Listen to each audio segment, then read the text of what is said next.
तावशे बुद्रुक तालुका चोपडा जिल्हा जळगाव या गावातील शिवारामध्ये मळी नावाचं एक स्थानिकरित्या उल्लेख केला जाणारं शेत आहे।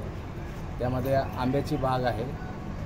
आम्हाला गोपनीय माहिती मिळाल्यानुसार त्या आंब्याच्या बागेमध्ये भारतात बंदी असलेले कापसाचे बियाणे जे STBT कापूस म्हणतो ते बियाणे अवैधरित्या बेकायदेशीररित्या साठवलेले आणि लपवून ठेवलेले आहे अशी आमची माहिती होती।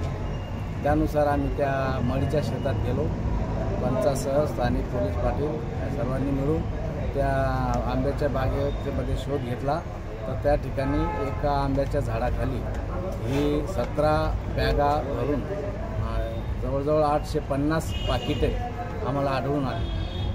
त्यामध्ये अधिक तपास आम्ही त्या पाकिटांवर शोध घेतला असतात तर त्यामध्ये कंपनीचं नाव नाही, कुठेही जो बियाणे कायद्यानुसार आवश्यक उल्लेख असतो तो दिलेला नाही आणि एकंदरीत हे विनापरवाना बेकायदेशीररित्या लपवून ठेवलेलं आणि शेतकऱ्यांना फसवणूक करण्यासाठी आणलेलं हे बियाणं होतं। त्यामुळे आम्ही स्थानिकरित्या पंचनामा करून त्याचे नमुने काढून हे संपूर्ण बियाणे जप्त केलं आहे आणि पुढील कारवाई पोलीस स्टेशनला फिर्याद नोंदवण्याची कारवाई चालू आहे। शेतकरी बंधूंना या निमित्ताने आवाहन करण्यात येते की जळगाव जिल्ह्यातील कुठल्याही शेतकऱ्यांनी जसे घरोघरी किंवा बेकायदेशीर बिनापरवाने जे कापूस बियाणे 4G 5G म्हणून विकत आहेत त्यांच्याकडे कुठल्याही प्रकारे बियाणं घेण्यात येऊ नये। शेतकऱ्यांनी अधिकृत कृषी विक्री केंद्र यांच्याकडे जाऊनच नामांकित कंपनीचे बियाणं घ्यावं आणि तेही पक्क्या बिलासकटच त्याची मागणी करावी आणि पक्क्या बिलासकटच